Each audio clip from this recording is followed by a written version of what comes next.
Buenas tardes, buenos días a los que nos estáis viendo desde Latinoamérica o desde América. Supongo que se me oye bien, si no, quejaros alguno. Mi nombre es Lourdes Hernández, soy la CEO de DataHack y estamos encantados de que estéis en este evento y, bueno, pues que podáis conseguir la profesión, como dice el título del evento, mejor pagada del mundo, ¿vale? ¿Qué vamos a ver hoy? Os voy a contar yo un poquito sobre ingeniería y arquitectura de datos, os voy a dar unas pinceladas de qué es DataHack. Luego van a venir dos alumnos que se han formado con nosotros para contar su experiencia en primera persona. Vais a tener también los profesores, algunos han podido venir y otros han mandado un pequeño vídeo para que conozcáis a los profesores que os darán clase. Y también va a estar Marcelo Molina para daros información sobre qué hace falta para hacer este curso, qué es lo que es necesario, ¿vale? Os animo a que preguntéis lo que queráis por el chat que estamos leyendo y os vamos contestando. Si se la pregunto, os la contesto y si no me la invento, no me la voy a inventar, pero aquí, por suerte, están los profes, está Marcelo, están los alumnos también que saben mucho y seguro que os lo pueden contar. Vale, pues unas pinceladas. ¿Qué es DataHack? ¿Vale? La palabra hacker tiene una segunda acepción en la Wikipedia, no solo es pirata, sino también es aquel que es apasionado, ¿no? Apasionado de hacer algo, de la programación. Pues bien, en DataHack somos apasionados de los datos. Llevamos desde 2016 trabajando solo en data, no damos cursos de UX, de Java, de desarrollo web, solo data. Tenemos 3 divisiones: formación, donde formamos a público abierto como vosotros, y también grandes empresas como el Gobierno de España, IBM o la Mutua Madrileña nos piden que formemos a sus trabajadores. Tenemos una pequeña división de consultoría donde hacemos proyectos para algunos clientes en data y tenemos también una parte de recruiting, de talento, pues para asegurar que los alumnos encuentran su trabajo, ¿no? Yo soy la CEO. Como veis por el color de mi pelo, pues tengo ya unos añitos. ¿Y por qué os lo digo? Pues porque si aquí hay gente que me está viendo también añosa, en estos temas de data no hay el edadismo. Y ya en la parte concreta de arquitectura e ingeniería, la edad no importa, ¿vale? Lo que importa son cosas que os vamos a contar algo. Un poquito de mí. ¿Qué es lo que más me gusta en el mundo? ¿Qué es lo que me motiva? Me gusta ver a la gente cumplir sus sueños. Espero que vosotros os animéis también a cumplir vuestro sueño y pueda hacerse seguimiento y en unos meses decir que me digáis: Lourdes, estoy encantado en encontrar el trabajo de mi vida, ¿vale? Pues voy a contaros un poquito de data. Seguramente muchas cosas ya os las sabéis, pero compartir pantalla, preguntad lo que queráis, ¿vale?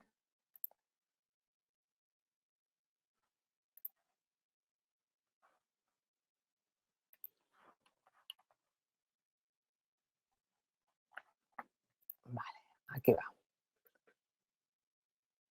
Perfecto. ¿Se ve? Supongo que sí, porque ya no verá. Bueno, vale. Esto es una slide de una empresa que se llama Statista. Los que sabéis algo de data ya lo conoceréis y si no os animo a que echéis un vistazo porque tiene muchas estadísticas de muchas cosas muy interesantes. Y lo que dice esta gráfica ya es un poquito antigua, es del año 2019, que toda la creación de los datos, la creación de datos ahora mismo como la conocemos, está a punto de explotar. ¿Qué quiere decir? Que a partir del año 2025 es cuando realmente los datos van a explotar, en 2030 y en 2035 pues mucho más. ¿Por qué os cuento esto? Porque a lo mejor pensamos o tendemos a pensar que esto del data, que es una moda como lo fue el metaverso el año pasado, en absoluto. Todo esto no ha hecho más que empezar, ¿vale? Con lo cual tenemos suerte de tener todo el camino por delante. ¿Cuáles son los perfiles, ¿no? Con los que se pueden trabajar en el ámbito de Big Data? ¿Vale? Pues aquí tenemos un resumen de la consultora McKinsey. Si os interesan estos temas, a mí me gusta mucho McKinsey para que podáis seguirlos. Y McKinsey agrupa en estos distintos tipos de perfiles. El Business Champion, el usuario de los casos de uso, el que los dirige, el traductor de negocio a tecnología, los científicos de datos. También tenemos formación en científico de datos y también hay muchísima empleabilidad. Nada que ver con los de arquitectura e ingeniería. De hecho, yo misma me estoy planteando hacer el máster y colocarme como ingeniera. Ay, sí. Un segundín. Tienes que compartir lo que es la pantalla entera. Si no se ve, se está viendo muy pequeño. A ver, perdóname.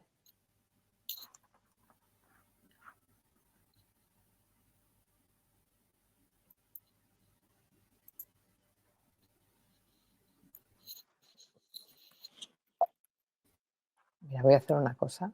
Voy a- ay,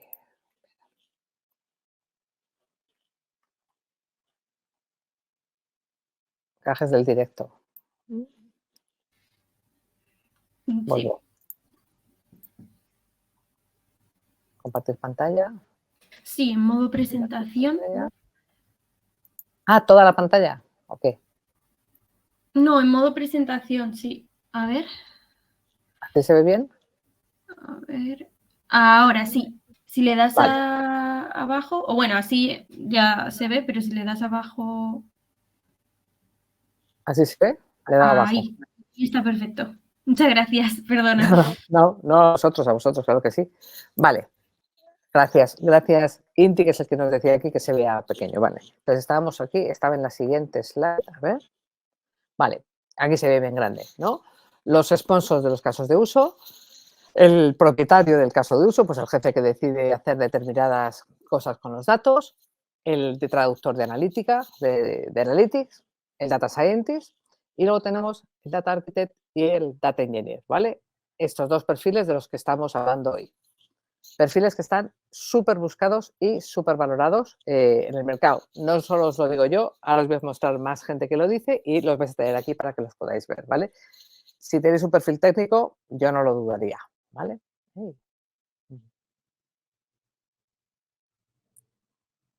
Vale, entonces estamos hablando de Data Architect y Data Engineer. Estos perfiles que tienen un perfil técnico. Asumo que los que estáis aquí todos tenéis un perfil técnico, ¿no? Que no tenemos aquí alguien, no sé, de filología hispánica decidido a entrar en el mundo de arquitectura o de ingeniería de datos. Si me queréis poner un poco por el chat, os leo. ¿Qué profesiones tenéis? ¿Qué perfiles son los vuestros? De todos modos, también Marcel os va a comentar qué hace falta, ¿no? Yo soy matemática, no tengo un perfil técnico, pero bueno, hay que tener la parte esta más tecnológica y más diferente de la parte de Data Scientist, ¿no? Entonces, estos son los perfiles. ¿Qué hace un ingeniero de datos? ¿Qué es un ingeniero de datos? Ahora luego os lo cuentan Gonzalo y Ricardo que van a salir con nosotros, pero según este post de DataHack, un ingeniero de datos es el profesional encargado de sentar las bases para la adquisición, almacenamiento, transformación y gestión de los datos en una organización, ¿vale? Es el que configura la infraestructura tecnológica necesaria para que la puedan utilizar luego otros perfiles como los analistas de datos o los científicos de datos, ¿vale? Está muy cerquita la parte de ingeniería de la parte de arquitectura, aunque no son exactamente lo mismo, ¿vale? Entonces, el ingeniero de datos, todos los análisis que se hacen, alguien tiene que encargarse de que estos datos confluyan en los data lakes o en los sitios donde tenga que tenerlos para poder analizarlos y para poder sacar un valor de ellos. En cuanto al arquitecto, ¿qué es un arquitecto de datos? Aquí os pongo un link también del Instituto de Ingeniería del Conocimiento. El Instituto de Ingeniería del Conocimiento es una asociación sin ánimo de lucro de la Universidad Autónoma de Madrid. Tenemos varios profesores, en concreto Sergio es uno de ellos, que lo que dice es que los arquitectos se dedican al diseño más que a implementación. Es decir, el arquitecto es el que diseña los componentes que hace falta, ponemos esta pieza aquí, esta caja allá, y luego con ellos el ingeniero es el que carga los datos y finalmente los analistas de negocio, los data scientists, pues hacen los algoritmos, etcétera, sobre estos datos. ¿Cuál es la demanda? ¿Vale? ¿Hay demanda en el ámbito de ingeniería de arquitectura? Bueno, pues aquí tenéis un informe del periódico 5 días, es también del año pasado, donde dice que las 12 profesiones que más se demandarán en las empresas españolas es extrapolable al mundo mundial, son ingeniero de aprendizaje automático, arquitecto de datos, las dos primeras, ingeniero de datos, especialista de Internet of Things, científico de datos, visualizador de datos, especialista de gobierno de datos, diseño de datos, traductor de los datos al negocio, ciudadano de ciencia de datos, especialista en industria 4.0 y analista de datos. Como veis, todas de data y tenemos aquí las dos primeras, arquitecto e ingeniero. La industria necesita 90.000 expertos. Os digo, no los hay, ¿vale? Si aquí hay empresas también, seguro que estáis de acuerdo conmigo en lo difícil que es encontrar un ingeniero de datos, un arquitecto de datos, porque son profesiones que tienen que saber muchas cosas, ¿vale? Y no es fácil encontrarlos. Y como son cosas muy novedosas y que están cambiando continuamente, pues en el mercado ahora mismo no hay. Os traigo este informe, si ponéis en Google lo buscáis, en todos los sitios os va a decir lo mismo, fuentes de LinkedIn, etcétera. Os animo también a que hagáis una búsqueda concreta en LinkedIn, que entréis en LinkedIn. Yo no lo voy a hacer aquí porque si ya me ha costado compartir, si ahora me cambio la pantalla a LinkedIn va a ser poco menos que imposible, pero he hecho la consulta esta mañana en LinkedIn de poniendo ingeniero de datos y arquitecto de datos y este es el resultado que obtengo. No sé si se ve grande, pero aquí en ingeniero de Big Data en España hay 900 resultados, ¿vale? Poniendo ingeniero de Big Data, si ponéis Big Data hay más, porque cada empresa lo llama como quiera, pero hay 900 plazas. ¿Qué os animo a que miréis? No solo el resultado de cuánta gente hay, y esto es en España, también se puede trabajar en remoto. Tenemos profesores que están trabajando, de los que salen los telediarios, en Lanzarote, ¿vale? Vive 6 meses en Lanzarote y 6 meses en Galicia, porque trabaja 100% en remoto, cada uno lo que le guste. Pero bueno, el caso es que aquí hoy había 900 resultados. Pero también os animo a que miréis cuánta gente está postulando. En esta, por ejemplo, la primera que aparece aquí de SDG, te pone cuántos contratos trabajan aquí, 18 antiguos alumnos y ponía aquí una comparativa con los otros 100 solicitantes. Si estáis buscando trabajo y miráis, en cada oferta de empleo que se publica hay muchísima gente. En este caso, solo 100. Si vamos a la otra, donde he puesto la búsqueda arquitecto de Big Data, la caja de la derecha, pues también salen 1.800 resultados, ¿vale? De arquitecto de Big Data en España. Yo no he podido quitar, he intentado quitar el país porque si sabéis idiomas, pues podéis trabajar en otros sitios. 1.800 solicitudes en LinkedIn y en este caso, en la primera que sale de arquitecto de software, pone ver comparación con otros 20 solicitantes. Es decir, hay muchísima demanda y hay muy poca oferta. Esta mañana encontré una persona, un ingeniero de datos, que tenía en el título del perfil de LinkedIn no job offers, por favor, no me oferten más. Y ahora también, vais a, o sea, no solo os lo estoy mostrando yo, os animo a que hagáis esta búsqueda vosotros mismos también para ver que realmente hay muchísimas ofertas de empleo. De hecho, nosotros en DataHack, en uno de nuestros proyectos, pues tuvimos que obligar a uno de los profes, vamos a obligar es broma, pedimos a alguno de los profes o a alguno de los alumnos que nos echaran una mano con un proyecto porque realmente hay muy poquita gente, muy pocos ingenieros, muy poquitos arquitectos de datos. Como voy de tiempo, bien, voy a darle un poco al acelerador. Y ahora, claro, los que sois de España sabéis quién es este, ¿no? Broncano, que Lourdes, ¿y cuánto se gana? Vale, nos lo creemos, hay mucha oferta. ¿Cuánto se gana esto con esto? Tenemos la inmensa suerte de que Google lo sabe todo, así que haciendo una consulta en Google encontramos Glassdoor, que es un sitio donde la gente pone el sueldo y te dice, ingeniero de datos, el sueldo base promedio es de 36.000 euros al año, con una fiabilidad muy alta, y otros complementos de 2.000 euros, ¿vale? Entre 1.000 euros y 6.000 euros. Y un arquitecto de datos en España está en torno a 56.000 euros al año, ¿vale? ¿Por qué? Porque realmente no hay. Estas son actualizadas, la una al 22 de noviembre y la otra el 16 de noviembre. Os aseguro que son estos sueldos e incluso más altos que estos. También dependen de la experiencia, de la persona, del perfil, ¿vale? No, si me decís alguno, oye Lourdes, yo hago vuestro máster y voy a ganar 56.000 euros el primer día, pues a lo mejor no, o a lo mejor incluso más. Depende de tu perfil, de cómo seas, de las necesidades de la empresa, de dónde quieras trabajar. Lo que sí os puedo garantizar es que vais a encontrar el trabajo de vuestros sueños y que el que quiera vivir en Lanzarote 6 meses y en Galicia otros 6, siendo arquitecto o ingeniero de Big Data, se lo va a poder permitir. O el que quiera trabajar en Google, como tenemos profesores, en Telefónica, en cualquier sitio, ¿vale? Hay muchísima oferta de empleo. Y esto es un poco lo que os quería comentar. Si tenéis alguna duda, ponedla por el chat y os leemos. Muchas gracias. Os podrá pasar lo que le pasa a este chico, que cuando encontréis trabajo de arquitecto Big Data y os pregunten vuestros padres qué es lo que hacéis, pues posiblemente sea difícil de explicar cuál es vuestro trabajo. Y esto es todo. Muchísimas gracias.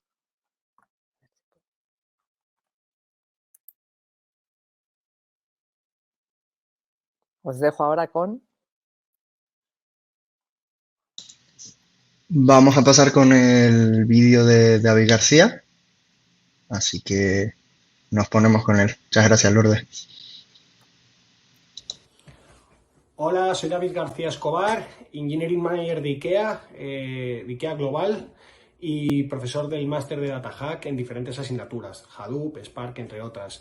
Mi día a día trabajo en IKEA, como he dicho, desarrollando diferentes propuestas, diferentes soluciones a nivel global, pues encaminadas sobre todo a solucionar los problemas que tiene el cliente de empresas, el cliente de negocio, el cliente B2B, tanto en España como en Estados Unidos como en Suecia.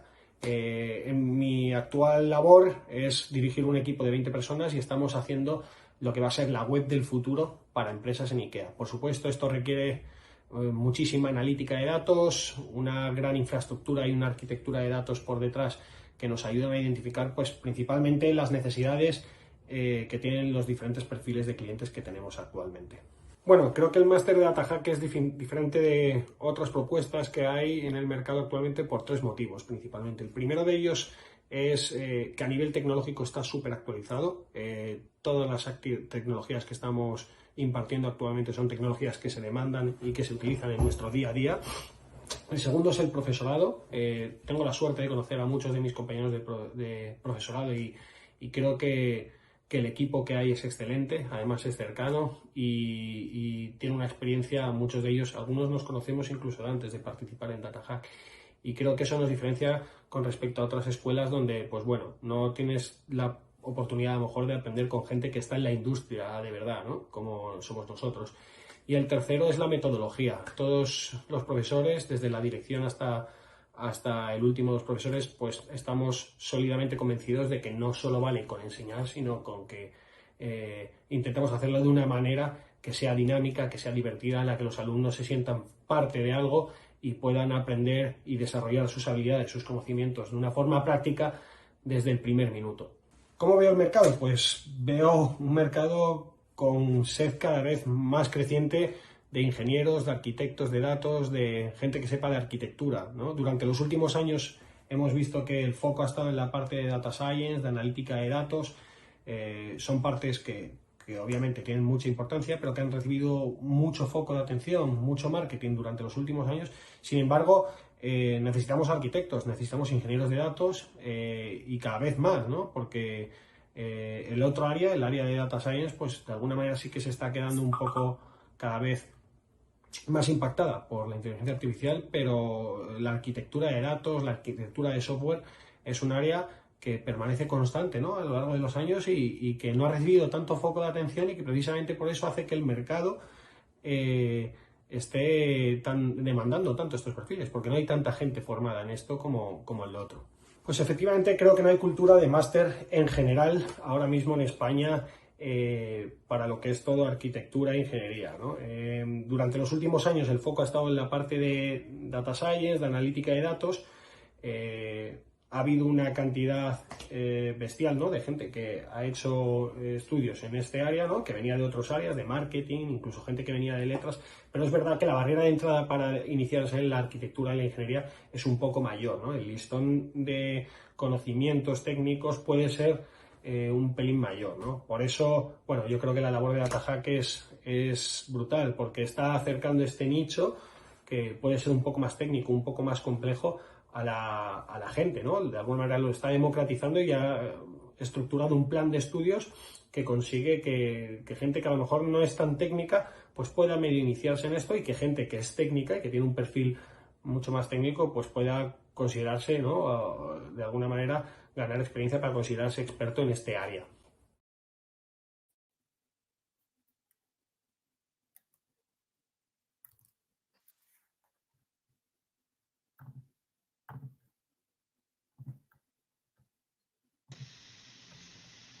Buenas, David. Ya proyectamos tu vídeo. Por si tienen alguna duda por el chat, pueden preguntar lo que quieran. Si quieres aclarar algo sobre el vídeo, adelante. Sí, nada. ¿Me escucháis bien? ¿Me escuchas, Borja? Sí, perfectamente. Sí, perfecto. Pues nada, primero agradeceros, ¿no? La oportunidad y la experiencia tan bonita de poder dar clase en DataHack y bueno, comentar que estoy aquí disponible para cualquier pregunta y confirmar un poco lo que he dicho en el vídeo, que al final la industria y, bueno, en mis círculos, ¿no? Personalmente yo como parte contratante tengo la impresión de que durante los últimos años se ha hecho una gran inversión de tiempo, ¿no? Y de esfuerzo en formar a gente en otras áreas cercanas a la ingeniería y la arquitectura, y hablo concretamente en el vídeo de la parte de data science, por ejemplo, o de análisis de datos. Son áreas que no presentan una gran barrera de entrada, en la que hemos visto a gente reconvertirse profesionalmente, gente que venía de marketing o gente que venía de profesiones como la economía, ¿no? Gente con perfiles de matemáticas, de estadística, perfiles no tan técnicos, que de alguna manera se han reconvertido a esto, y esto ha hecho que el mercado esté completamente desbalanceado, ¿no? Porque vemos que a lo mejor por cada data science o por cada analista de datos necesitamos 1 o 2 ingenieros o arquitectos que preparan los datos para que eso se pueda hacer, pero a la vez vemos que se están formando muchos analistas de datos, muchos científicos de datos, pero no se están formando y no se están cubriendo las necesidades que tiene el mercado en cuanto a arquitectura e ingeniería, ¿no? Y es algo curioso, porque esto presenta oportunidades, evidentemente, muy interesantes para todo aquel que quiera, ¿no? Evolucionar su carrera en este momento. Es una oportunidad, como ha dicho antes Lourdes, bastante interesante, ¿no? Voy a ver si hay alguna pregunta para mí. Ofreces un máster, ¿por dónde deberíamos empezar? Hay un paso previo para tener mejor base. Vale. Bueno, en realidad, este máster sí es verdad que requiere unos conocimientos básicos que tampoco son muy específicos, ¿no? Pero un paso previo para tener mejor base depende un poco del perfil del que vengas, Geray. Depende de si vienes de un perfil más técnico, menos técnico, si eres alguien que a lo mejor está familiarizado con las ciencias. No es lo mismo, de alguna manera, meterse en este mundillo si ya tienes conocimientos matemáticos o que si vienes de filología inglesa, como ha dicho antes Lourdes, ¿no? Yo recomiendo, pues bueno, al final son conocimientos muy transversales, muy amplios. Es básico, pues, saber algo de ingeniería de software, es básico también, hay conocimientos de álgebra en la parte más matemática que vienen muy bien a la hora de hacer ingeniería de datos, hay conocimientos por supuesto, de bases de datos que son imprescindibles, y eso sería un poco a nivel de base, ¿no? Una vez teniendo esos conocimientos y también de sistemas operativos, digamos que se podría dar el paso, pues, a ir aprendiendo ya más específicamente. Espero haberte respondido, Geray. Cuando hablas de arquitectura, ¿hablas de flujo de datos? Sí, en parte sí. Depende del contexto, pues arquitectura al final, depende del contexto. Si hablas de arquitectura, puedes estar hablando de arquitectura de edificios, ¿no? Pero en este contexto puede ser efectivamente relacionado con la arquitectura de procesos de ingeniería de datos, es decir, de flujos de datos también, pero en algunos contextos también se entiende por arquitectura, digamos, toda la base de infraestructura o de desarrollos de software que permiten automatizar, pues, procesos más enfocados al software que no necesariamente son de flujo de datos. En este contexto sí, esto engloba de alguna manera lo que es flujo de datos e ingeniería de software. Hay otra pregunta por ahí de un tal LinkedIn user. Yo quería saber qué nivel técnico se ha de tener como mínimo para comenzar como arquitecto o ingeniero de datos.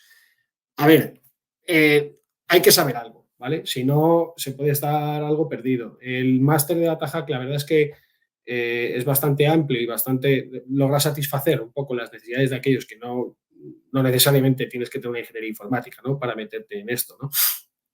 Pero hay nociones, pues, te tiene que sonar, o tienes que tener algo de conocimiento, por ejemplo, de SQL, tienes que saber algo de sistemas operativos.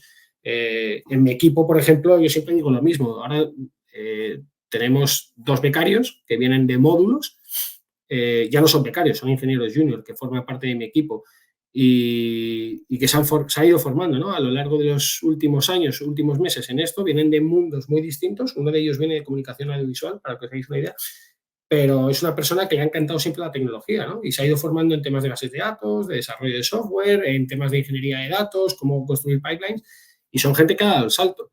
Al final no hay una barrera, ¿no? Una barrera estricta, ¿no? Que diga, bueno, a partir de aquí necesitas saber esto para formarte, pero cuanto más sepas, obviamente es mejor.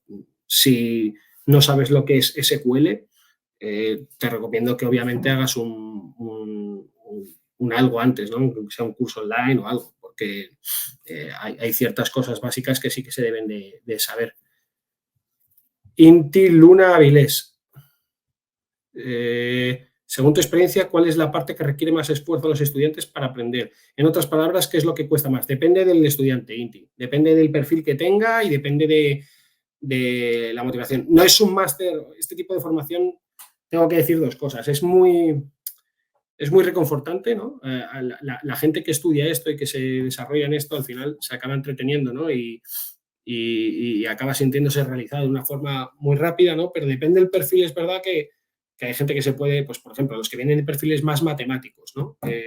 Esa gente suele encajar el tema de las bases de datos mucho mejor, porque al final hay funciones algebraicas que hay por debajo que las puedes interiorizar mucho rápido. Si vienes de un mundo más del data science, pues puedes, los datos, el manejo de datos, pues puedes manejarlo mejor, ¿no?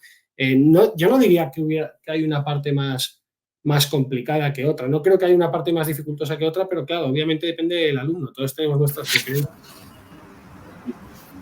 Buenas. Mira, hablando de alumnos, hola David. ¿Me oís? Hola. Sí, Hola. ¿Qué tal? Mira, pues aprovecho para responder a esta última y paso a la presentación a raíz de lo que habíais comentado, la parte difícil para estudiante. A ver, aquí yo os diría, habiéndolo vivido en propias carnes, que lo que comenta David, vendrá gente que os viene más de un perfil de base de datos, gente que os viene más de un perfil de reporting o de propio desarrollador, pues al final cada uno tiene que aprovechar la base que trae e ir completándose las otras.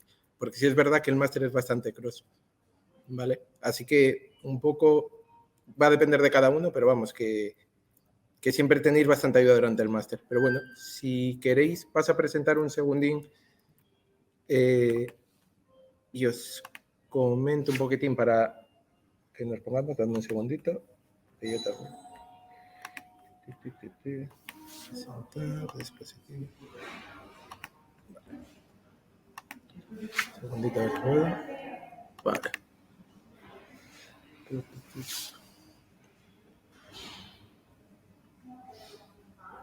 Vale.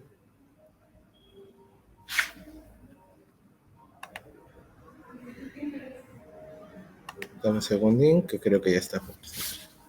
Bueno, mientras preguntas.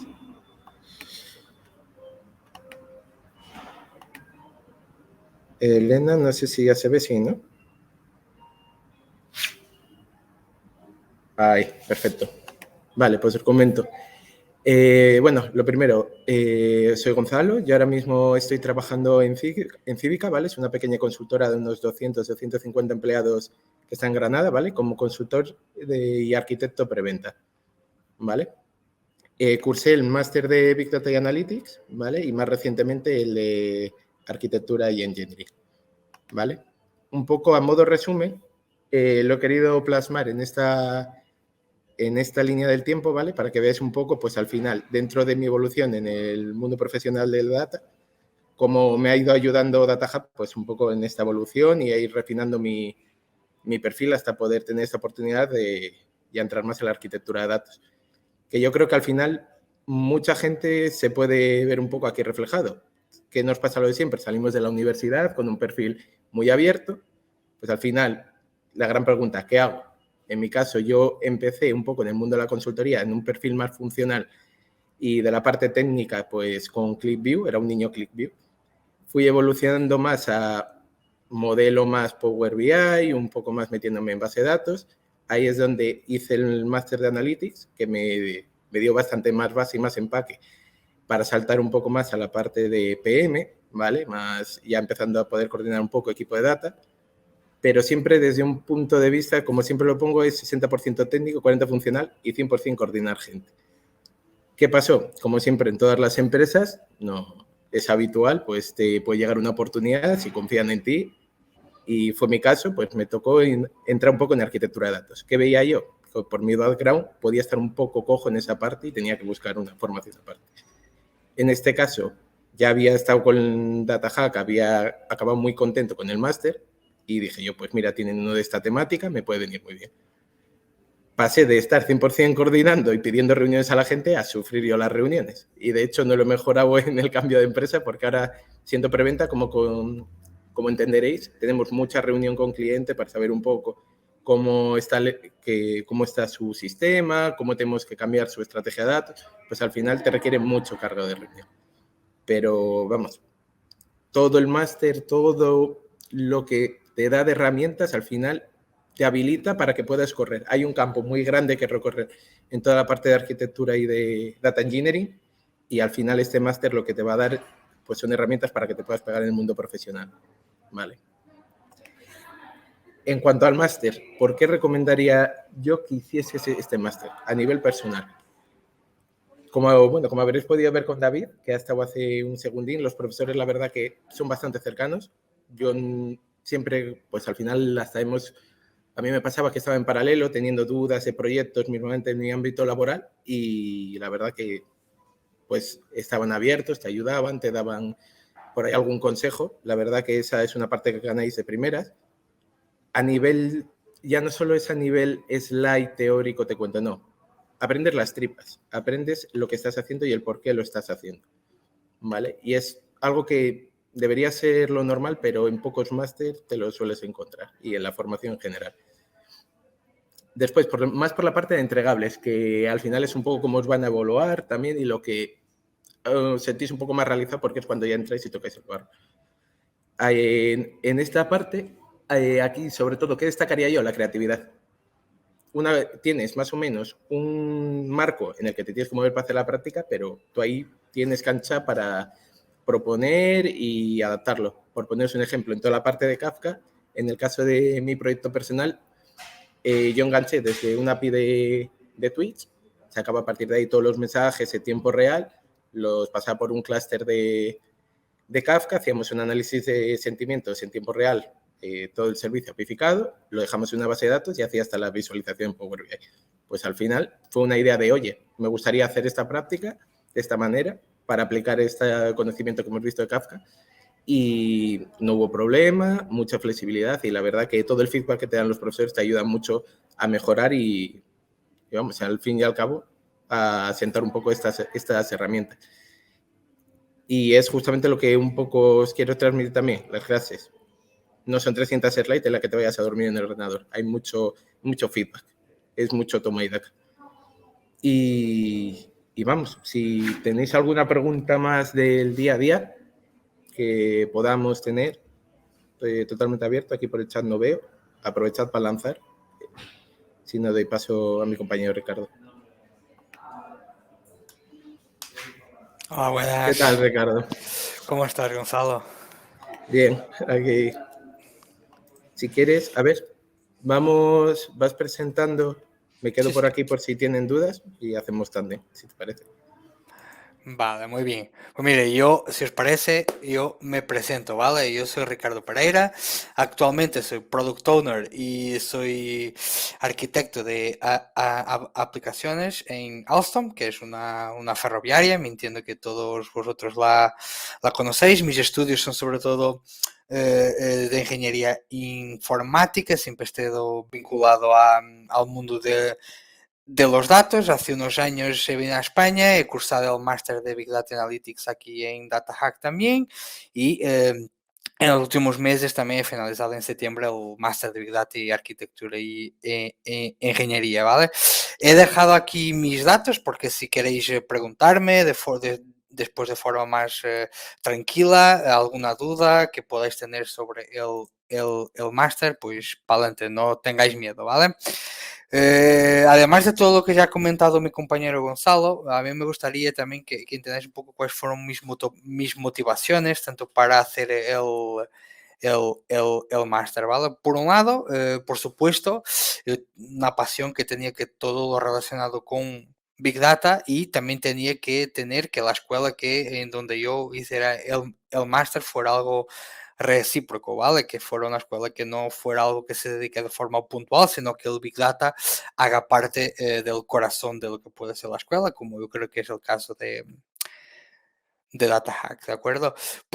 después lo que buscaba era ampliar los conocimientos, ¿vale? Las habilidades que yo ya tenía un poco de la experiencia y de Oyster Master, pero sí que me gustaría indagar más a nivel de conocer cómo funciona una arquitectura de Big Data, qué es lo que es necesario para diseñar una arquitectura de Big Data, que al final es una arquitectura que sea capaz de procesar volúmenes de datos muy grandes de forma escalable, ¿vale? Y además tenía una preocupación muy grande que las tecnologías que yo pudiese aprender en el máster fueron del mundo real, ¿vale? O de proyectos reales. Muchas veces tecnologías, y si vosotros veis el landscape del Big Data, de las tecnologías de Big Data, es inmenso, ¿vale? Si algún día tenéis la curiosidad, buscar en Google por landscape de Big Data y veréis que es increíble el número de tecnologías, pero yo creo que una cosa es una tecnología que puede estar muy bien, es muy guapa, hace cosas muy chulas, pero otra cosa es la aplicabilidad de esa tecnología en el mundo real, y eso era un poco lo que yo buscaba, de proyectos reales del mundo real, ¿vale? Y después este es un poco más algo bastante personal mío, que me gustaría que fuera un reto, no gustaría que el máster fuera dado o regalado, quería que fuera un reto. Y una cosa que me ha ayudado mucho a tomar decisiones es volver a una casa que conozco, que he aprendido mucho, ¿no? Aquí en, en Data con gente que yo ya conocía, ¿vale? ¿Qué me ha aportado? ¿Vale? Por un lado, pues por supuesto, diseñar estos sistemas, ¿no? De procesar grandes volúmenes de datos, ¿vale? De una forma escalable, ¿vale? Esto es muy importante. A extraer valor a los datos, ¿vale? Que me ha ayudado mucho en el sentido de que lo que comentaba Gonzalo, ¿no? Que al final los proyectos que uno hace eran con aplicabilidad real, ¿vale? Entonces, en ese sentido, pues tenemos datos, ¿vale? Tú tienes datos y ahora ¿qué le haces, no?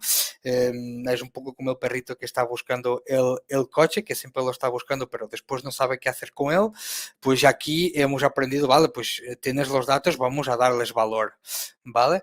Y por otro lado, lo que decía, todas las tecnologías que hemos aprendido en el máster son de aplicación en el mundo real. Tanto es así que todas las tecnologías que yo he leccionado y que he aprendido en el máster, las estoy utilizando a día, ¿vale? Todas ellas, ¿vale? Desde Spark, desde Kubernetes, desde Docker, desde Kafka, desde el streaming, ¿vale? Entonces, en ese sentido, eso para mí ha sido bastante positivo.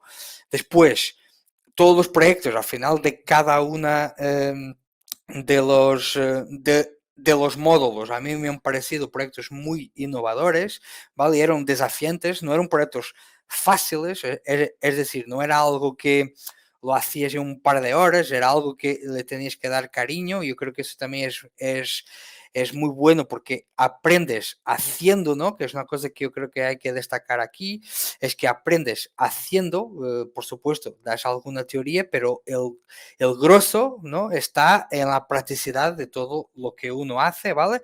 Y otra cosa que me gustaría destacar, como ha estado aquí David anteriormente, que los profesores no son profesores por el hecho de ser profesores, son profesores, pero en su carrera profesional son expertos en el sector, como habéis visto aquí a David, y como podéis seguramente que Marcelo os podrá contar. Y para finalizar, ya para que tengáis dudas y dejar paso también a mis compañeros, contaros una pequeña anécdota.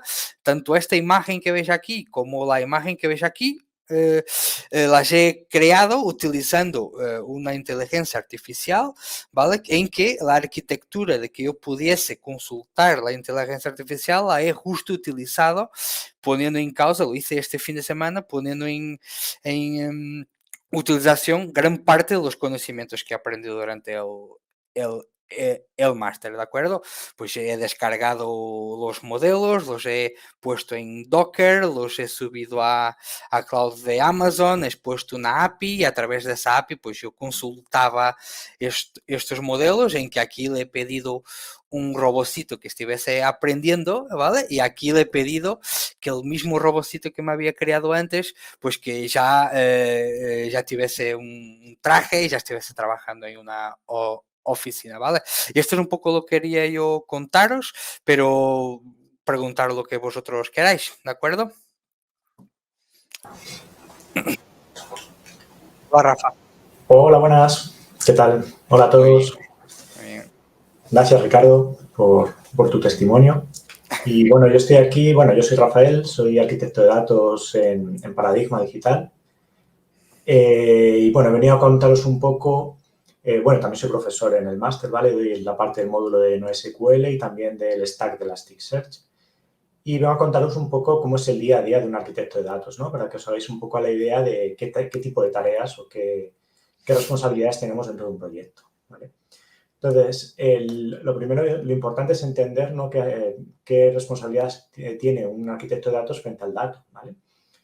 Entonces, un arquitecto de datos está involucrado en la gestión del dato desde que el dato se produce dentro de la operativa de la empresa hasta que se explota y genera valor, ¿vale? Por lo tanto, estamos involucrados en todos los procesos de la gestión de ese dato y de la explotación del dato. Por lo tanto, cuando explotamos el dato y lo queremos generar valor con ese dato, tenemos que estar alineados normalmente con las necesidades de negocio. Por lo tanto, tenemos una relación constantemente con todo el área de negocio de una empresa, ¿no? Para saber, primero, cuáles son los objetivos a nivel de negocio de esa empresa y poder alinear toda la arquitectura, todos los casos de uso que se vayan a implementar sobre ella a esas necesidades de negocio, ¿no? Hoy en día se habla mucho de lo que es el data driven, ¿no? Que es decir, que todas las decisiones que se van a generar en una empresa tienen que estar guiadas por el análisis que se hacen de los datos que generan las propias actividades y los propios procesos de las empresas, ¿vale? Incluimos en procesos también a los datos que van dejando los propios clientes, ¿vale? Por lo tanto, tenemos que estar en toda esa parte de la gestión de ese ciclo, unida siempre a la perspectiva de negocios. Tenemos que alinearnos siempre con negocio para poder generar valor.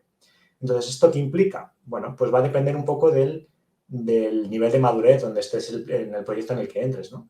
Si tienes la suerte, por ejemplo, en mi caso, que como trabajo en una consultora, tengo que entrar muchas veces a empresas en donde están empezando desde cero o directamente quieren hacer una transformación digital, ¿no? Y quieren evolucionar sus sistemas, pues normalmente empezarás desde un punto de partida mucho más inicial, ¿no? Que a lo mejor en otra empresa donde ya tienen algo desarrollado y tienen que mantenerlo y demás, ¿no? Entonces, el arquitecto de datos básicamente lo que tiene que estar haciendo es juntarse con las diferentes áreas de negocio para ver cuáles son sus necesidades, ¿vale? De cómo van a gestionar ese dato para poder explotarlo. Por ejemplo, puede venir un área de logística y no te puede decir que sus problemas son que no es capaz de recoger los datos para poder generar o saber dónde está el producto en cada momento, para poder gestionar bien el stock, para poder hacer una previsión de demanda del stock, etcétera, etcétera, ¿no? Entonces, te vas a ir juntando con todos los departamentos, viendo cuáles son sus necesidades en cuanto a negocio, para tú ir recogiendo todas las necesidades que ellos tienen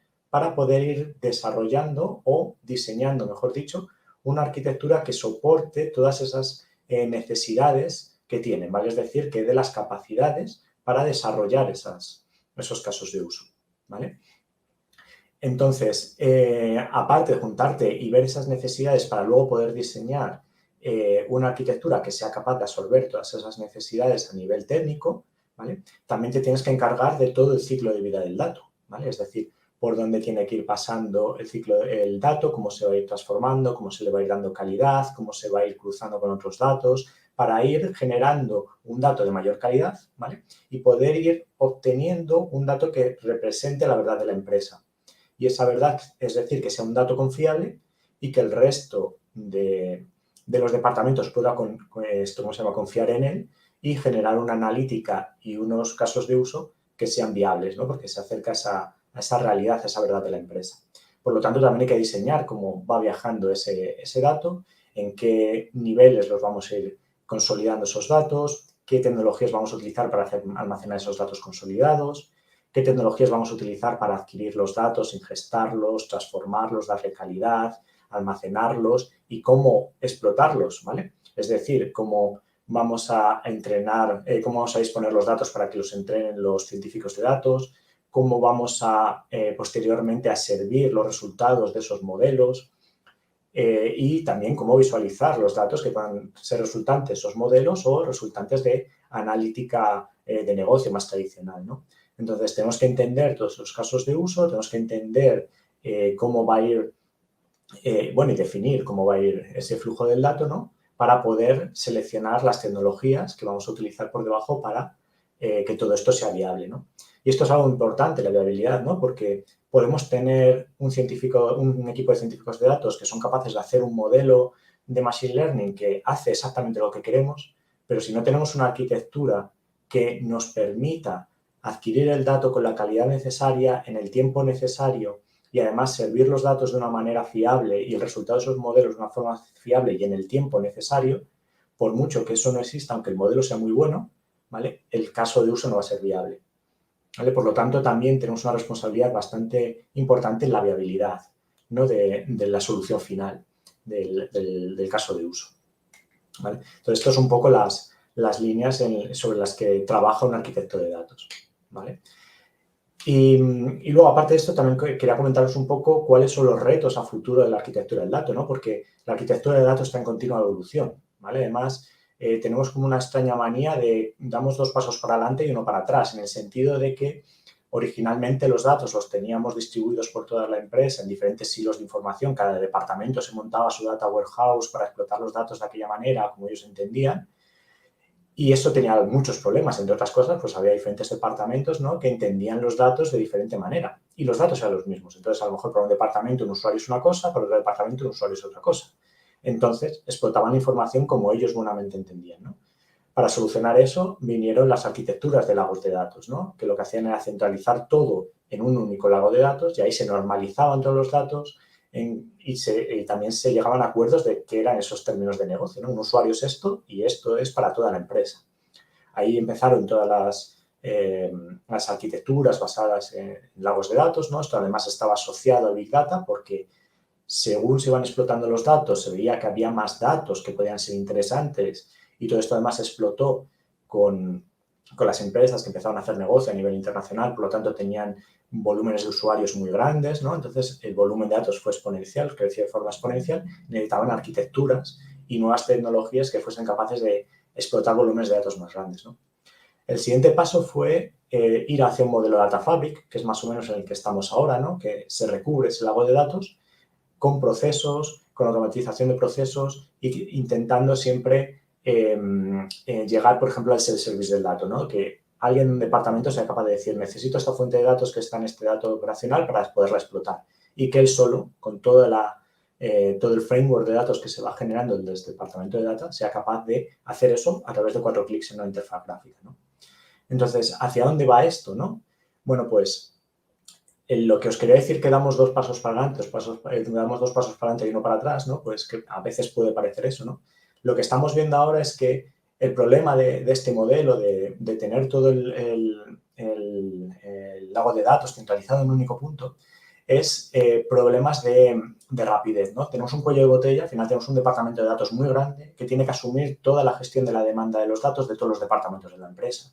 Y eso al final genera un cuello de botella que hace que haya retrasos en las necesidades de las empresas. Entonces, el siguiente paso, que es hacia donde estamos migrando ahora, que es el data mesh, ¿no? Que se llama, que pasa por descentralizar ese lago de datos y que cada departamento o cada dominio, mejor dicho, porque se habla ya de dominios del negocio, tenga su propio data lake, tenga sus propias competencias para poder explotar el dato, ingestarlo y darle calidad, ¿no? De forma independiente. Entonces, en el paradigma anterior, cuando estábamos hablando de lagos de datos, se decía que el dato era el activo principal de la empresa, ¿no? Pero que era el que nos iba a permitir, pues, extraer toda la información necesaria para poder tomar decisiones en torno a ese dato, ¿no? Y agilizar procesos, automatizar procesos, etcétera, etcétera, ¿no? Obtener conocimiento y además también predicción, ¿no? A futuro sobre esos datos. Pero en este nuevo paradigma ya no hablamos del dato como un activo, sino que empezamos a hablar de productos de datos, ¿no?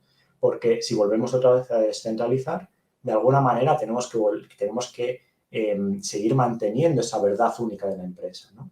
Y tenemos que conseguir que los datos que está generando un departamento o un dominio se puedan compartir con otro dominio, pero desde una perspectiva de producto. Ya no están compartiendo datos, sino que están compartiendo un producto de datos. ¿Qué quiere decir esto? Pues que a lo mejor un departamento, imaginaros una empresa como Spotify, está generando, por un lado, está recopilando todas las canciones o artistas o playlists que está generando y consumiendo un cliente, eso lo va a servir como un producto de datos porque a lo mejor lo necesita otro área, otro departamento que está generando modelos de recomendación.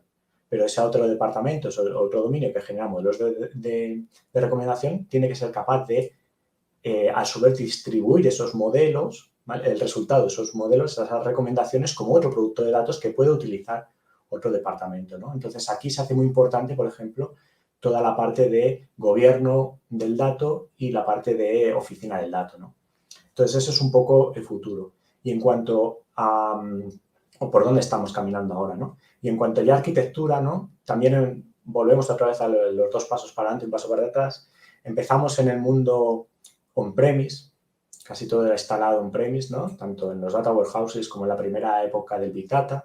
Toda instalación era on-premise, ¿no? Poco a poco todos los clouds empezaron a ofrecer servicios, ya desde un PaaS hasta un SaaS, donde podías montar todo el stack de toda una arquitectura de datos dentro del cloud, ¿no? Entonces se hizo el famoso giro al cloud, que eso lo que te permitía era, pues, todos los fijos que tenías del mantenimiento de los sistemas, lo llevabas, ¿no? Al variable a través de la contratación de servicios de infraestructura. Y esto además también lo que te permitía era crecer de forma muy rápida, que está muy ligado a los procesos de desarrollo ágil, ¿no? Donde lo importante es hacer el producto y luego ya iremos puliendo el producto una vez que está fuera, ¿no? Y que el producto sea el que te diga el feedback del producto, sea el que te diga cómo ir evolucionando, ¿no? Entonces te acotaba mucho los tiempos de prototipado y los tiempos de puesta en producción. El siguiente paso, el que estamos yendo ahora, es otra vez es como dar un paso hacia atrás porque vamos hacia el multicloud, ¿no? Ya no nos queremos ligar a un único proveedor de infraestructura, sino que lo que nos interesa es tener varios proveedores de infraestructura dándonos servicio. Entonces vamos otra vez hacia modelos en donde ya no nos estamos de arquitectura, donde ya no nos ligamos tanto a un producto de un cloud concreto, ¿vale? Sino a productos que podamos ir pasando de un cloud a otro, ¿vale? Y han surgido tecnologías como Databricks, como Snowflake, como ¿cómo se llama? Confluent de Kafka, donde te permite instalar la misma arquitectura en diferentes clouds, independientemente del cloud que escojas, ¿no? Entonces, eso también se hace buscando ahorro de costes. A lo mejor te estás llevando ciertos servicios a ciertos clouds que son más baratos, también por alta disponibilidad entre diferentes infraestructuras, ese tipo de cosas, ¿no? Entonces, no es volver al on-premise, pero sí es esa idea de utilizar ya productos más genéricos que no están ligados a un proveedor de infraestructura. Y además de esto, por otro lado, está todo el mundo del IoT, que es algo que está muy ligado con la explosión del dato, ¿no? Realmente cuando el IoT explote es cuando vamos a tener un volumen de datos generándose enorme y que hay que gestionar. Y en ese mundo del IoT, además, tenemos casos de uso muy críticos, ¿vale? Donde, por ejemplo, imaginaos un coche autónomo tiene que ser capaz de tomar decisiones en cuestión de milisegundos. En esos casos, ¿vale? El dato no vale que tenga que viajar a un cloud y volver, porque simplemente el tiempo de latencia de red para hacer todo eso haría inviable los casos de uso. Entonces, estamos yendo hacia arquitecturas edge computing, que se llama, ¿no? Que lo que tenemos que es el cloud ya no va a ser el centro donde se van a explotar o se va, mejor dicho, a desplegar los modelos, sino que los vamos a tener que desplegar en el propio coche. Y ese coche no puede estar desligado del cloud, ¿vale? De alguna manera tenemos que poder servir los servicios, tenemos que poder mandar la información y al revés, tenemos que poder recibir información de esos coches, ¿no? Para poder seguir entrenando modelos, para saber cómo está funcionando y demás, ¿vale? Entonces, ese es el otro futuro o por dónde va viajando también a nivel de arquitectura, que es toda la parte de edge computing. Entonces, como veis, esto es continuo, es una evolución continua y es un no parar. Y veo por aquí a Marcela, así que entiendo que mi tiempo ha terminado. Así que si tenéis dudas, luego podemos hablarlas, ¿vale? Muchas gracias, Rafa. ¿Se escucha? ¿Alguien me puede confirmar? Se escucha. Vale, perfecto. Muy bien. Y no sé si, Borja, ¿puedes poner mi pantalla?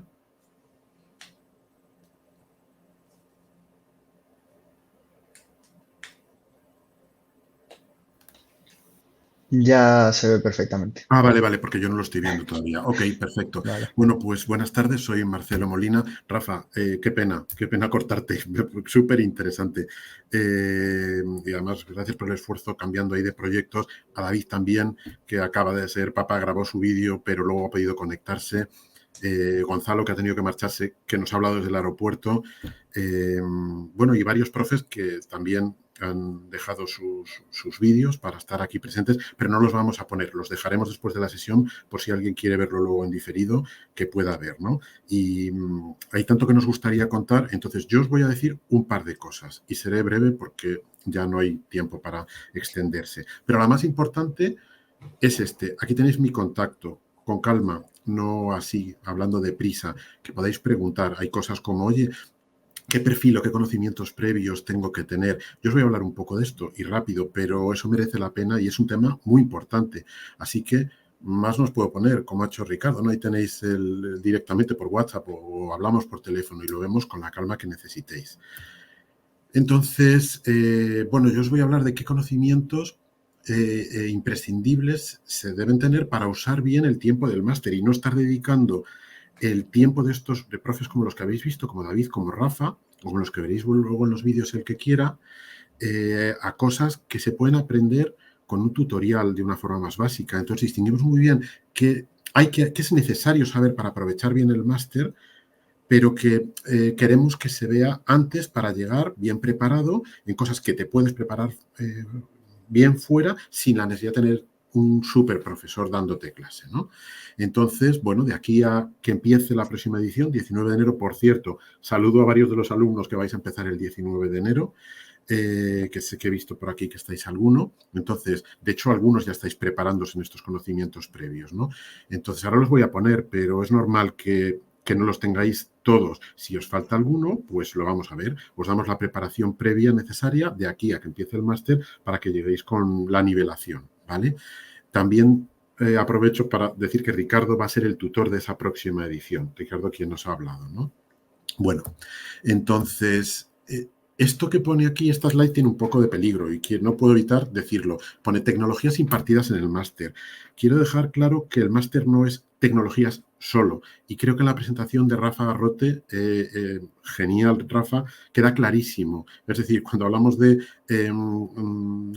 Data Lake o el paradigma Data Fabric o más reciente el paradigma Data Mesh o Cloud versus Multicloud y para ejecutar los modelos en dispositivos IoT, ostras, esto no es tecnología solo, esto es una suma de procesos, ¿no? Entonces, el máster va de eso, va de procesos de arquitectura e ingeniería de datos que se basan en tecnologías. Lo que he puesto aquí son solo las tecnologías, no los procesos. Entonces, lo podéis ver en el programa del máster, pues podéis ver que todas estas cosas, de hecho no son todas, estas cosas se enseñan en el máster con profesores como David o como Rafa.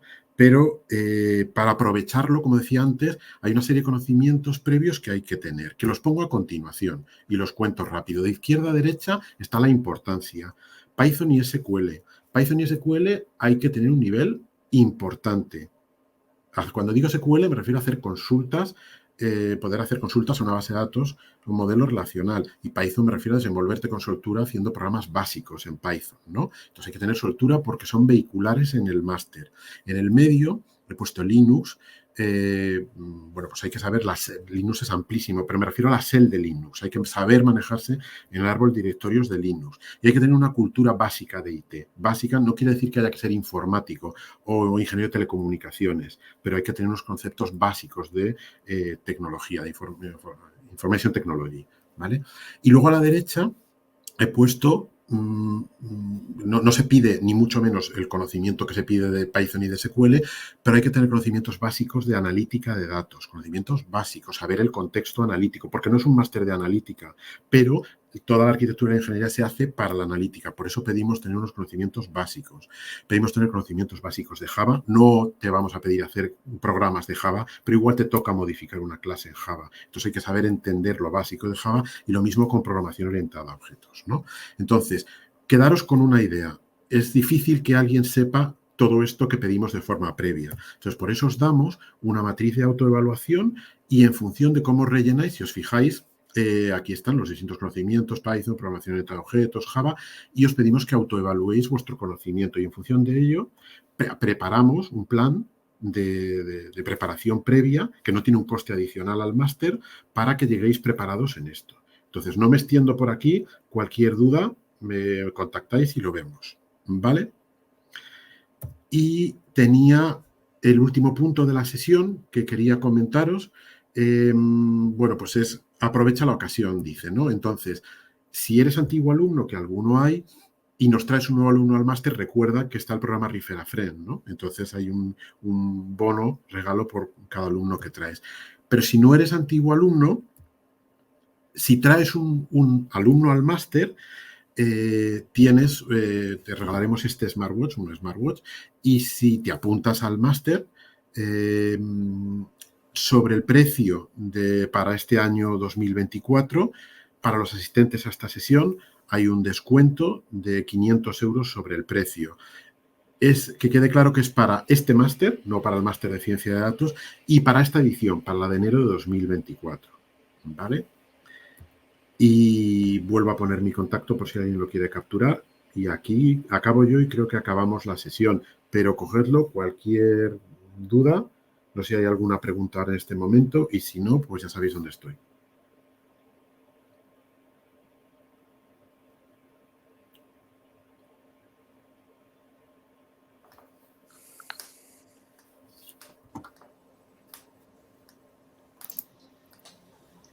Vale, Bueno, pues muchas gracias, Marcelo. Vamos a ver si hay alguna pregunta por el chat. Antes, Antonio Jaén nos preguntaba si el máster cubre los conocimientos necesarios para un ingeniero de ML Ops. Vale, ok. Bueno, seguro que Rafa podría responder mejor, pero vamos,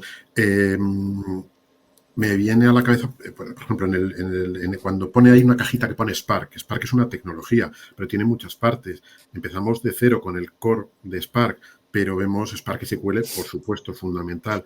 Pero vemos también Spark Streaming, que por cierto se da después de Kafka, porque se necesita, ¿no? Igual que Rafa no da sus clases de NoSQL y de Elastic sin haber visto antes Docker y Kubernetes porque los usa, ¿no? Entonces contaba esto porque hay un módulo de Spark que es Spark Machine Learning y hay otro que es Spark Streaming. Entonces vemos lo que necesita un ingeniero de datos para hacer un pipeline en el cual tiene que productivizar un algoritmo. Por eso pedimos conocimientos de analítica de datos básicos, de analítica de datos y Machine Learning. No os vamos a enseñar a hacer modelos, pero como ingeniero de MLOps te va a tocar productivizar un algoritmo, ¿no? No me quiero extender. Si alguien, quien haya preguntado si quiere saber más, o si Rafa, si quieres añadir algo. No, está toda la parte de Docker y Kubernetes para productivizar los modelos.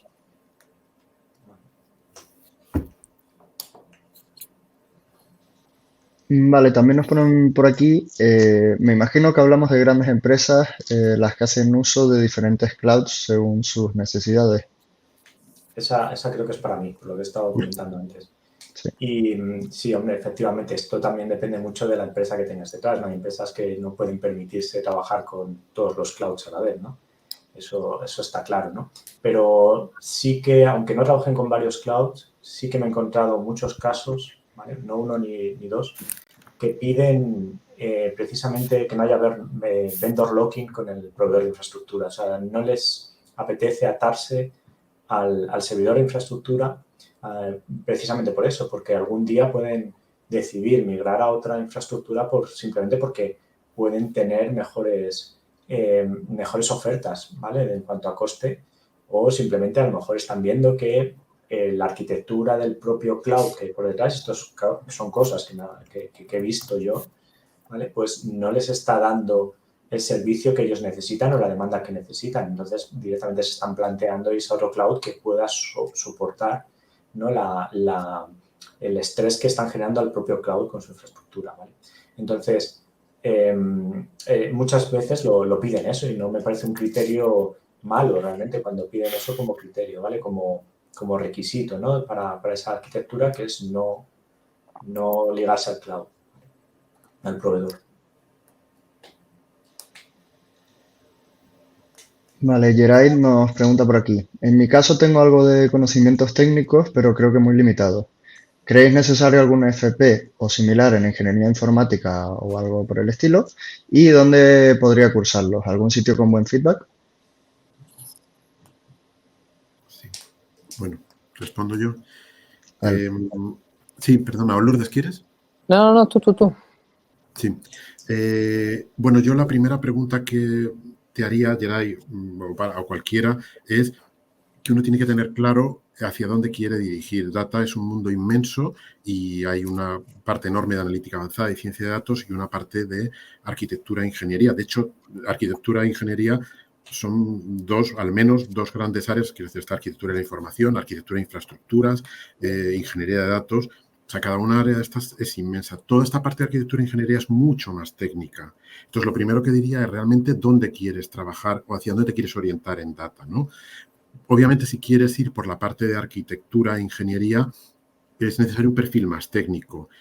Como todo lo que he puesto como conocimientos previos y uno de ellos era conocimientos básicos de IT, para todos damos ayuda. Entonces, para esta parte no es como aprender a programar. Entonces, hay una lectura básica que os damos para poder situar qué son los principales componentes pues, de soluciones IT. Pero si tú quieres dar un paso previo, como estudiar una formación profesional o una carrera, bueno, pues no puedes hacerlo, ¿no? El riesgo que yo veo es que eso te puede llevar pues unos años y después me especializo en data unos años. Si quieres acelerar y es con cabeza, realmente te quieres dedicar a ello, podemos verlo, ¿no? Realmente hasta qué punto tienes esos pocos conocimientos técnicos o no. Yo no voy a llevar a nadie y en DataHack nos vamos a llevar a que os metáis en el máster sin lo mínimo como para que no os vaya bien, ¿no? Pero, bueno, no es una respuesta sencilla, depende de cada caso. Me gustaría verlo en más detalle. Déjame añadir algo, Marcelo, a Geray y a todos los que estéis escuchando. Hay una cosa muy, muy importante aquí. Antes Rafa daba una pincelada, no sé si David también, y es las ganas y la ilusión, ¿vale? No hace falta ser ingeniero informático para ser un buen arquitecto de datos. Si no has visto un ordenador en tu vida, pues quizá te va a costar más, pero yo creo que con ganas, ilusión y tesón, nosotros os vamos a ayudar. Y como decía Marcelo, el éxito de DataHack no es vender muchas plazas de máster. El éxito de DataHack es ver luego a gente como Ricardo, como Gonzalo, que están encantados en sus trabajos haciendo lo que les gusta. Entonces, si hay alguien que vemos que no tiene esos conocimientos, le vamos a ayudar a conseguirlos o le vamos a recomendar otras cosas. Y desde luego, el mejor sitio, sin duda, para aprender de data, no hace falta que os lo diga, es DataHack, ¿no? Vale, pues si no hay más preguntas, a mí sabes que me gusta ser puntual. No sé, Borja, si cierras tú o Elena, o cierro yo. Como queráis. Vale. Yo quiero dar las gracias, por supuesto, a Rafa, a Ricardo, a Gonzalo, que está con nosotros, a David y a otros profes que habían preparado unos vídeos, pero que por el tiempo no hemos podido ponerlos. A Marcelo, a Elena y a Borja, parte del equipo de DataHack, que han llevado este evento a cabo con tanta dedicación. A todos los alumnos del máster que nos estáis viendo, pues bueno, ya habéis conocido un poquito a algunos profes y podéis esperar lo que os vea. Y a todas las personas que nos están escuchando. Vuélveme a mi comentario del inicio. Sin duda, dedicaros a los datos. Si tenéis un perfil Geray mínimo, porque además algo que no sé si ha quedado claro, no sé si lo han dicho claramente, pero es muy divertido, ¿no? No hay más que ver con qué pasión hablan de los proyectos que hacen y de las cosas que están haciendo. Así que animaros a estudiar, animaros a aprender, animaros a trabajar en data y animaros también a seguir en DataHack. Vamos a hacer muchos eventos, hacemos cursos, seguirnos en redes y nada más. Que muchísimas gracias a todos. Bueno, pues muchas gracias a todos. Nada, recordar también el descuento muy importante si queréis aprovecharos de él y que lógicamente visitéis nuestra página del máster por si queréis solicitar información personalizada a través de nuestro número de teléfono o de nuestro formulario. Así que nada, muchas gracias a todos y nos vemos muy pronto en próximos eventos y todos los días en las redes sociales. Gracias. Gracias.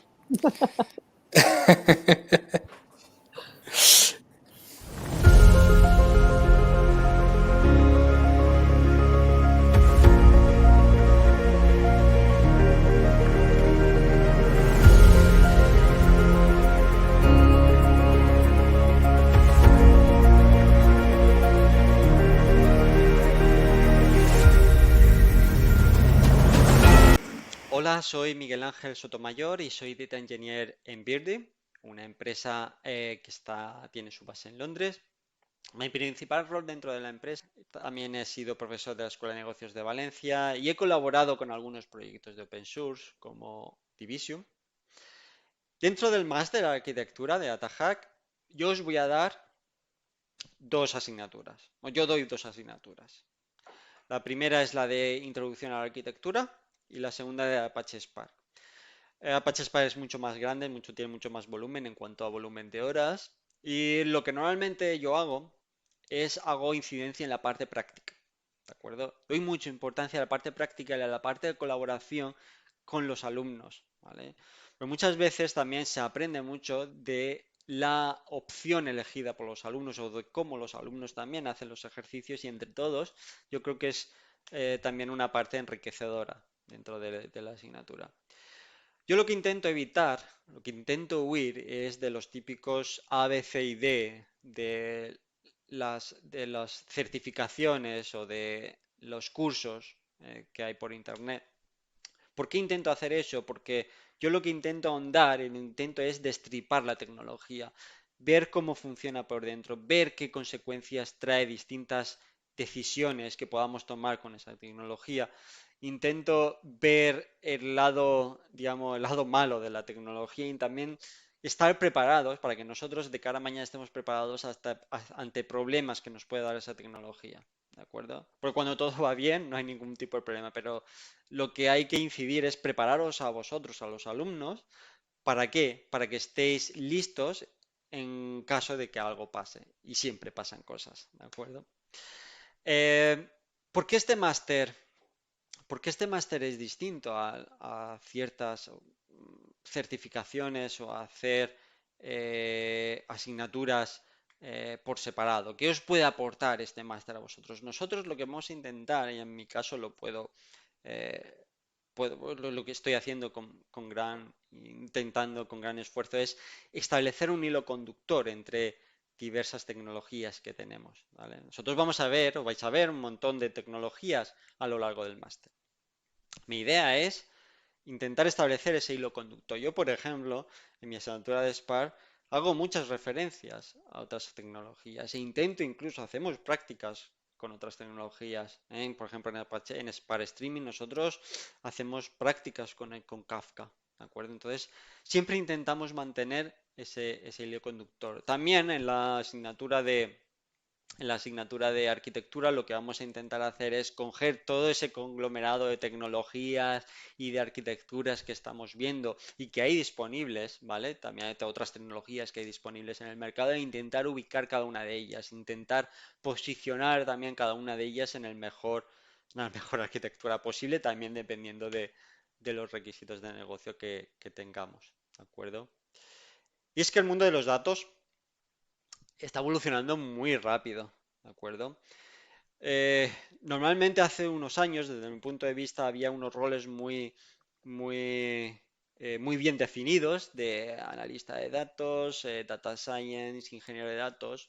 Y desde mi punto de vista se está intentando un poquito unir todos esos mundos en arquitecturas, ¿vale? Hay ya aplicaciones o tecnologías que son muy fáciles de usar para analistas o para científicos de datos y que antes también eran inclusivas de ingeniería de datos. Entonces, ahí donde el data engineer tiene que ser una parte activa y una parte importante dentro de todo ese conglomerado de tecnologías, creo que es para saber, digamos, cómo funcionan esas tecnologías y aplicarlas en el mejor momento posible, ¿de acuerdo? La parte de streaming está teniendo un montón de auge últimamente y la parte, por ejemplo, de data mesh, de arquitecturas de data mesh, está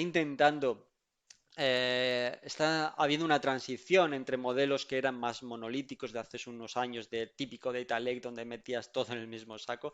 Se está intentando eso federar federar cada vez más. Entonces, todas esas opciones también son cosas que vamos a ver en el máster y que obviamente intentamos preparar a los alumnos para también de cara a mañana, qué es lo que va a pasar en el mundo de los datos el día de mañana. ¿De acuerdo? Pues muy bien, eso es todo. Un saludo, gracias, adiós. Hola, mi nombre es Cristabel Talavera Arreola y Yo trabajo actualmente como Customer Engineer en Google Cloud. Me dedico principalmente a trabajar junto con los clientes de Google, a ayudarles a plantear soluciones, sobre todo en el mundo de cloud. Estoy más enfocada a lo que sería a la construcción de soluciones de aplicaciones modernas, generar la modernización y la evolución de las soluciones de negocio, obviamente con una integración de datos y una integración de servicios. Es principalmente lo que hago en el puesto que tengo actualmente. En el máster de DataHub, en el máster de arquitectura, lo que imparto es el curso de Kubernetes. En el curso de Kubernetes, especialmente en las clases que vamos a tener, son 3 días en los cuales dedicamos principalmente el tiempo a mentalizar cómo es el cambio de unas soluciones basadas en aplicaciones distribuidas en un mundo de servicios y cómo se va a empezar a crear aplicaciones y a utilizar Kubernetes para todo esto. ¿Vale? El sello particular que le ponemos es para acercar más a los alumnos a lo que sería una implementación real en el mundo real de una aplicación, de la portabilidad de una aplicación en el mundo Kubernetes, ¿vale? No metiéndonos tanto en lo que sería una administración de bajo nivel de Kubernetes, sino más bien cómo plantear una solución, qué componentes tiene Kubernetes, que son importantes destacar para dar esa agilidad y esa personalización que tiene Kubernetes, ¿vale? Para cada una de las soluciones. El máster de arquitectura que imparte DataHub, personalmente yo creo que según las promociones que han ido desfilando por el máster, ¿vale? Por DataHub, a mediano y largo plazo tiene un acercamiento mayor a lo que sería el mercado y permite a largo plazo tener una base más sólida de la carrera de arquitectura. Es decir, si tú estás buscando evolucionar en el mundo del diseño, de soluciones, de arquitectura, de datos y un poco en el ámbito de soluciones modernas, ¿vale? En el máster de arquitectura se dan las bases sólidas de lo que sería la implementación de las capas de arquitectura, de las capas de infraestructura, tanto la parte cloud, ¿vale? Y esto un poco mapearlo también con los entornos más clásicos del mundo real, ¿no? De las empresas más clásicas o también empresas más ágiles, más lo que le llamamos cloud native. Y yo creo que ese sería, digamos, ese principal aporte que tendríais en este máster. La evolución de los datos en los próximos años. Bueno, tengo la suerte de trabajar en una empresa pues de top tecnológico como es Google, en la cual nosotros vemos los cambios de datos día a día. De hecho, este año ha sido en el cual más hemos evolucionado en el tema de inteligencia artificial. Y bueno, como todo el mundo sabe, la parte de inteligencia artificial generativa, ¿vale? Obviamente no es un tema que vamos a tocar en el mundo de arquitectura, pero bueno, me toca hablar muchísimo de este tema con los clientes, con distintos compañeros, partners, demás. Y bueno, yo creo que lo que se viene a los próximos años no es una sustitución de la gente de tecnología o, imaginaros, de los desarrolladores por una forma automatizada, generativa de realizar el trabajo, sino que lo que vamos a ver es cómo vamos a integrar y cómo vamos a utilizar toda esta tecnología para potenciar, para mejorar, para acelerar el mundo profesional, para ayudar a asistir principalmente a los profesionales y que realicen de una forma más óptima, más eficiente su trabajo. Y esto, de la parte de los datos, no hay que olvidarnos, porque hablamos de todo lo que son los chatbots, de los chats generativos, pero por detrás tenemos los datos, por detrás siempre vamos a tener un mundo transaccional, por detrás vamos a tener que tener un servicio, un microservicio, un contenedor, un Kubernetes, un backend que va a servir datos, que va a dar información real a esos bots, que no tienen que ser aproximaciones de alucinaciones siempre constantes, ¿no? Sino que van a tener que tener un trato transaccional, que vamos a ver cómo las nuevas aplicaciones, los nuevos desarrollos van a necesitar mayor solidez en ese mundo de arquitectura que sería el mundo de los backends, de los servicios transaccionales, de las APIs que necesitamos construir. Y eso, obviamente, por detrás necesita datos, Big Data, ¿vale? Necesitamos datos en tiempo real, necesitamos analítica de datos. Entonces, la evolución va a ir en ese constante enriquecer mayoritariamente nuestra información y poder acceder a ella de la forma más rápida y eficiente posible. Y bueno, en este máster básicamente lo que yo pienso es que la gente que está en el mundo de tecnología, en la gente que busca más la parte de arquitectura, de integración, de cómo solucionar problemas con ciertos productos más de arquitectura, de soluciones más sólidas, de clusterización, etcétera, buscan normalmente por su cuenta o formaciones online rápidas, ¿no?